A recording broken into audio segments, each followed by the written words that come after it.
Imaginez-vous dans un nouveau restaurant fraîchement ouvert. L'accueil est plaisant, la déco sympa et les plats sont succulents. Vous en parlez à des amis, ceux-ci sont ravis. Eux-mêmes vont conseiller ce resto à des membres de leur famille, à des amis et autres collègues. Et petit à petit, le restaurant commence à se faire connaître via ce que l'on appelle le bouche à oreille. Dans la majorité des cas, le restaurant ne vous aura pas payé un centime, ni même adressé un remerciement, alors que vous êtes à l'origine de peut-être plusieurs dizaines de clients, car tout cela s'est fait naturellement et de manière transparente. Eh bien, il existe un type d'entreprise qui utilise la puissante force du bouche à oreille pour se développer. Il s'agit du marketing relationnel, aussi appelé marketing de réseau ou MLM, pour multi-level marketing. On parlera de network marketing en anglais. Le problème, en France, c'est que le marketing relationnel est non seulement mal connu, mais en plus à mauvaise presse.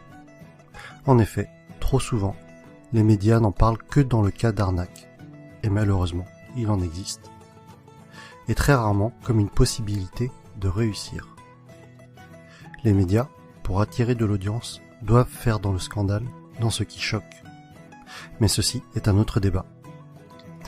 Mais effectivement, certaines entreprises sont des systèmes pyramidaux déguisés. Une pyramide, qu'est-ce que c'est au juste? Je vous invite à cliquer sur cette vidéo pour découvrir une animation très bien faite expliquant ce qu'est une pyramide de Ponzi. En résumé, non seulement c'est une arnaque, mais c'est aussi illégal. Le système est basé sur la promesse de faire de miraculeux retours sur investissement, juste avec de l'argent que tout nouvel entrant va apporter. Autrement dit, l'argent des nouveaux paye le bénéfice des anciens. Et si, à un moment donné, les entrants ne sont pas assez nombreux, eh bien la pyramide s'écroule, car les anciens ne perçoivent plus d'argent. Ce qui est important à comprendre est que lorsque vous entrez dans une entreprise de marketing relationnel, vous êtes avant tout le distributeur d'un produit réel, le représentant d'une marque. Sans produit, ou avec un produit fictif, on rentre alors dans un système pyramidal.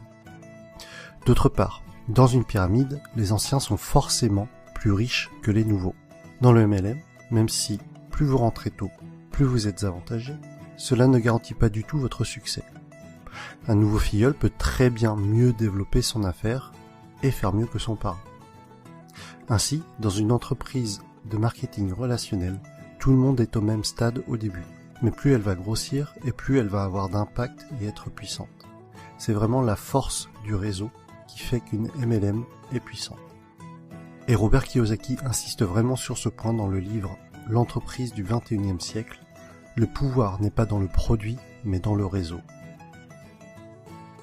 Pour en revenir à ce que l'on évoquait au début de la vidéo, le bouche à oreille est le principal véhicule de communication d'une société de marketing relationnel, si bien qu'il n'y a pas ou peu de publicité. Et ce budget pub, qui est souvent faramineux pour les grandes entreprises, est reversé aux distributeurs et ou consacré à l'amélioration du produit, qui en général est excellent. Lorsque vous vous lancez dans le MLM, vous êtes parrainé par une personne, et ensuite c'est comme si vous étiez votre propre patron et que vous aviez créé votre entreprise. Votre but et votre source de revenus vont être de deux types.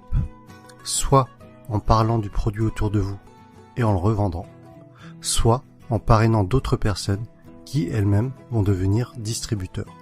Ainsi, le plus efficace et pour que votre entreprise soit réussie, tout ce que vous faites doit être duplicable. Votre filleul doit avoir les outils pour développer lui aussi son réseau. Dans tous les cas, ce qui est important à retenir est que le succès est partagé.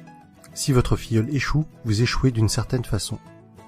Votre succès est complètement tributaire du succès des personnes que vous aidez, de vos filleuls et des filleuls de vos filleuls.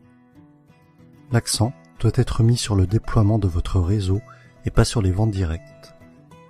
Ainsi, ceux qui réussissent le mieux en MLM ne sont pas les vendeurs ou les commerciaux, mais plutôt les personnes pédagogues, les profs et les formateurs. Et personnellement, autant je trouve la réussite personnelle gratifiante, autant aider les autres à réussir l'est encore plus. Autre sujet que je trouve intéressant, c'est que votre entreprise grandit avec vous. Vous gagnez de l'argent en apprenant et en appliquant les méthodes de vos parrains et de votre upline. C'est le terme indiquant les personnes antérieures à vous dans la vie du MLM. Autre point fort du marketing de réseau est que pour devenir distributeur, cela demandera en général un faible investissement financier au départ, contrairement à la majorité des créations de nouveaux business. Aujourd'hui, si vous comptez ouvrir une franchise du type McDo, Subway ou Starbucks, il vous faudra probablement plusieurs centaines de milliers d'euros, alors qu'en MLM, cela vous demandera la plupart du temps quelques centaines d'euros. Ensuite, tout est préparé pour vous. Vous allez avoir votre propre boutique en ligne, tout un tas de plans de formation pour vous, mais aussi pour vos filleuls, ainsi que différents kits de présentation. Un autre point essentiel, et qui pour moi m'attire beaucoup, les entreprises de marketing relationnel offrent des paliers au niveau de leur plan de compensation. Pour être plus précis, à partir d'un certain nombre de filleuls, et sans compter les éventuelles primes bonus, vous allez toucher un revenu résiduel, encore appelé revenu hors exploitation, c'est-à-dire un revenu passif.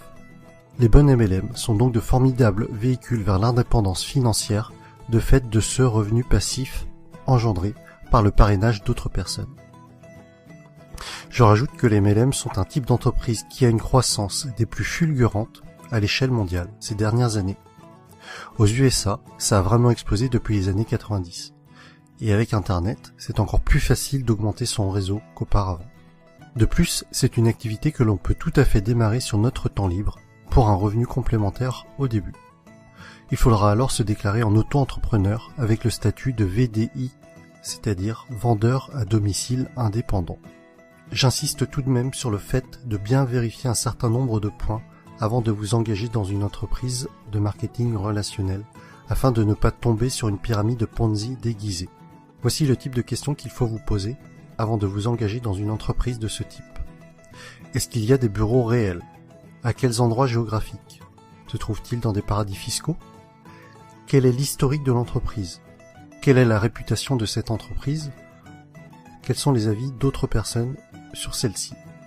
En conclusion, et si vous avez suivi mon défi personnel, je pense que vous commencez à comprendre pourquoi est-ce que ce type d'entreprise m'intéresse fortement. Travailler pour ses propres rêves et non pas ceux de quelqu'un d'autre. La possibilité d'avoir des revenus passifs avec cet objectif d'indépendance financière. Partager le succès. Vous savez, à la base, ma chaîne YouTube est quand même le partage des bonnes pratiques, d'idées inspirantes. Alors si en réussissant dans un domaine, j'arrive à aider d'autres personnes à réussir également, alors j'en serais sincèrement ravi. Autre point que l'on avait évoqué, c'était de gagner de l'argent tout en apprenant. Le message que j'y vois derrière cela est celui que Jim Rohn a souvent répété, que plus vous vous développerez personnellement, plus cela attirera le succès. Et enfin, des horaires libres. Cela signifie que je pourrais aller chercher ma fille à l'école. Et voilà pour cette vidéo sur le marketing relationnel. J'espère que le public francophone comprendra mieux ce qu'est le MLM avec cette vidéo. Pour ma part, il y a quelques mois encore, je dois vous avouer que je faisais partie des personnes qui rejetaient le sujet, ne comprenant pas en quoi cela consistait, et sûrement aussi parce que je ne voulais pas comprendre, et que je gardais en tête ce que les médias véhiculaient. Mais que ce soit Jim Rohn, Tony Robbins, Les Brown, c'est-à-dire tous les motivational speakers que je suis régulièrement, mettent en avant ce type d'entreprise. Et après mes lectures de l'entreprise du 21e siècle, de Robert Kiyosaki, et de 45 secondes qui changeront votre vie, de Don Faya, j'ai finalement changé d'avis sur le sujet et je suis décidé à me lancer. Vous retrouverez la suite de mes aventures dans le prochain épisode avec mon choix de MLM et les raisons de ce choix. Si vous aussi, ce concept d'entreprise est nouveau pour vous et que cela vous intéresse ou qu'au contraire, vous y intéressez déjà, mettez-moi un pouce j'aime, partagez sur Facebook et abonnez-vous. À bientôt!